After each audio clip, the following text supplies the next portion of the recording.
আজকের ভিডিওতে আমরা জেনে নেব ব্রেস্ট রেখে ব্রেস্ট ক্যান্সার সার্জারির কি কি টেকনিক আছে।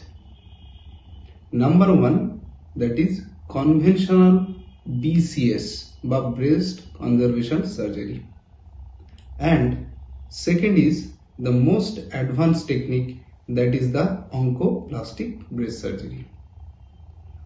What is breast conservation surgery? Breast conservation সার্জারিতে ব্রেস্টের ভিতর থেকে যে ক্যান্সারাস পার্ট সেটাকে দূর করা হয়। তার ফলস্বরূপ ওই জায়গায় একটা ক্যাভিটি তৈরি হয়। সেই ক্যাভিটিটা আমরা প্রাইমারিলি অ্যাপোজ করে দিই, কিন্তু এর ফলস্বরূপ ওই জায়গাটাতে একটা ব্রেস্টের আকৃতিগত চেঞ্জ, ডিস্টরশন বা ডিফর্মিটি একটা তৈরি হয়।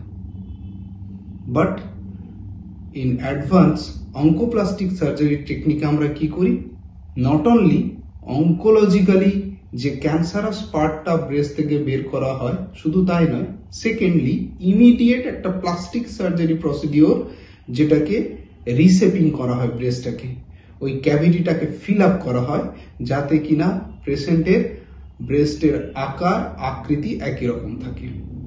তাহলে কি হলো, oncoplastic breast surgery not only take care করে oncological aspect of the breast, but same sitting এ পেশেন্টের যে অ্যাস্থেটিক আউটকাম, যা পেশেন্টের যেটা ওভারঅল যেটা অ্যাপিয়ারেন্স অফ দ্য ব্রেস্ট, সেটাও কিন্তু আমরা ইনট্যাক্ট রাখি।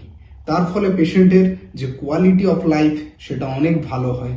তো অঙ্কোপ্লাস্টিক ব্রেস্ট সার্জারির বেনিফিট গুলো হলো প্রপার অ্যাস্থেটিক আউটকাম মেনটেন করা, পেশেন্টের কোয়ালিটি অফ লাইফ এবং সেলফ এস্টিমড অনেক বেটার হয় ব্রেস্ট কনজারভেশন সার্জারি থেকে।